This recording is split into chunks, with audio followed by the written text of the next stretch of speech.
আপনার কম বেশি অনেকেই জিজ্ঞাসা করে থাকেন যে ডিজিটাল জন্ম নিবন্ধনে আবেদন করতে আসলে কি ডকুমেন্টস এর প্রয়োজন হয়?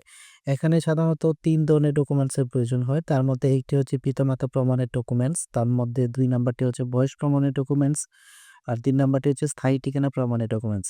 আমরা যদি একটু দেখি ভালোভাবে যে পিতামাতার প্রমাণের ক্ষেত্রে কি ডকুমেন্টস এর প্রয়োজন হয়, সেই ক্ষেত্রে পিতামাতার ডিজিটাল জন্ম নিবন্ধন অথবা মৃত্যু নিবন্ধনের সার্টিফিকেট।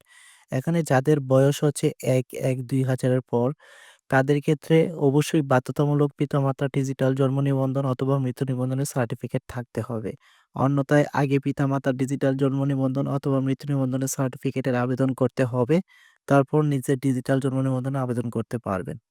আর যাদের বয়স হচ্ছে ১-১-২০০০ এর আগে জন্ম, তাদের ক্ষেত্রে পিতামাতার ডিজিটাল জন্ম নিবন্ধন অথবা মৃত্যু নিবন্ধন বাধ্যতামূলক নয়। অর্থাৎ পিতামাতার জন্ম নিবন্ধন ছাড়া আবেদন করতে পারবেন। তারপর ২য় টি হচ্ছে বয়স প্রমাণের ক্ষেত্রে চিকিৎসক কর্তৃক প্রত্যয়নপত্র অর্থাৎ ইপিআই কার্ড বা শিশু কার্ড বা টিকা কার্ড থাকতে হবে অথবা সরকার পরিচালিত যেকোনো শিক্ষা প্রতিষ্ঠানে একটি সার্টিফিকেট জমা দিতে হবে। তার মধ্যে যেমন হচ্ছে পিএসসি, জেএসসি, এসএসসি এর মধ্যে যেকোনো একটি সার্টিফিকেট জমা দিতে হবে। তারপর আসি স্থায়ী ঠিকানা প্রমাণের ক্ষেত্রে পিতা-মাতা বা দাদা-দাদির নামে স্থায়ী ঠিকানা হিসেবে বাড়ির টেক্সট কপি অথবা পিতা-মাতা বা দাদা-দাদির নামে জাতীয় পরিচয়পত্র বা পাসপোর্ট।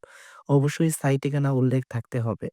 আরো এখানে আরেকটি বিষয় মেনশন করা হয়েছে, যদি কোনো কারণে স্থায়ী ঠিকানা বিলুপ্ত হয়ে যায় সেক্ষেত্রে জমি অথবা বাড়ি ক্রয়ের দলিল, খাজনা কিংবা কর পরিশোধের রসিদ দেখাতে হবে। এই ছিল ডিজিটাল জন্ম নিবন্ধনে আবেদন করার ৩ ধরনের ডকুমেন্টস।